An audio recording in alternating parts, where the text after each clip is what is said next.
time for us now to put our focus on what's really been happening in the economy. Remember, we've seen the bloodbath yesterday in both the Sensex and the Nifty, after which the Indian rupee has recouped some of yesterday's losses in the early trade coming today. Tanveer with us from a larger perspective. Tanveer, how really is the market looking like, and should there be reasons for us to worry?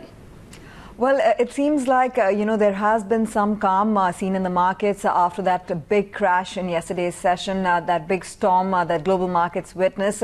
So like you pointed out, yes, the market seems to have recouped some of its lost ground, only some of it. But indeed, the market has rebounded from yesterday's lows. And the cues came in from the NASDAQ, the S&P 500, as well as the Dow Jones futures. Remember, those markets closed down 3.5%. It was an extremely volatile session on Wall Street. But in this morning's trade, and that's helped actually improve sentiment across Asia too, barring China, most of the other markets have actually, come back into the green. Now, they are still a bit volatile. It's quite choppy across the region. However, given that the futures are up 2%, that's the S&P 500 futures as well as the Dow Jones futures, both are up 2% plus.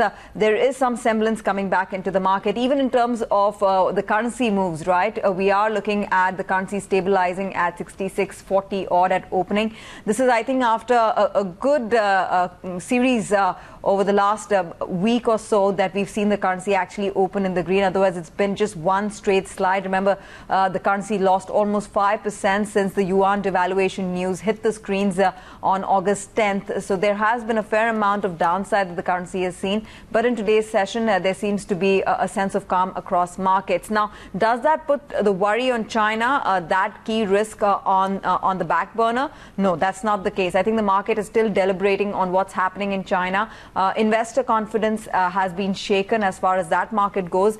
And that's why you saw that big sell-off in yesterday's session. Because remember, China is one of the biggest consumers of commodities, and given the sell-off that we're seeing across commodity markets, there is a fair amount of lack of trust as far as the Chinese economy goes, and also the China market. That's why in today's session as well, you see the rest of Asia recovering, but China, the Shanghai index, is still under pressure. And remember, this is just the start, a couple of hours of trade. We have a whole trading day to go by. It may become a bit volatile again if some news comes in which indicates that things are not looking good as far as global sentiment goes. And specifically coming back to China, there are concerns about growth there. There are concerns about what the Chinese economy and Chinese authorities are doing to stem the fall in the markets. And of course, given that it's a largely closed economy, largely opaque economy, global investors feel that right now one needs to be away from China. What's important is to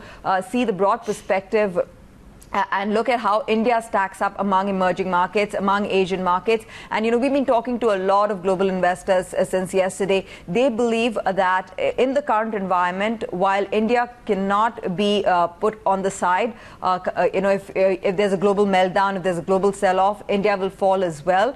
So in that sense, it's not, de-risked from what's happening in China or the rest of the world. However, India's macro fundamentals hold ground. We had a lot of policymakers come and reassure investors that things are looking up. A lot of global investors also believe so. In fact, some of the marquee investors that we spoke to, such as Mohammed Al Arian, who's managed $2 trillion in the past at PIMCO, believes that in the bounce back that we are seeing right now, India has a stronger case to hold out and outperform among other emerging markets. As a market, as a financial market, as also in terms of what the Indian economy can do, and also in terms of what the Indian currency would do, it would pretty much withstand a lot of the selling pressure. So that's what we are seeing play out today. A lot of the stocks are coming back, but broadly, there's a sense of calm really in the markets right now. Whether that sustains through the day remains to be seen. But this is something that happens traditionally with markets. After a day of overselling, the markets tend to stabilize on day two. It would have been nice had the markets opened a bit flat rather than seeing this wild swing upwards, because that would have given us a sense that perhaps volatility is being tamed. But we'll have to see how the day pans out. Right now, it seems like the markets have recovered. They've recovered some ground. But whether it's sustainable or not remains a big question, because the risks coming out of China remain. And also, how liquidity plays out globally is something that nobody has a very firm answer on just as yet.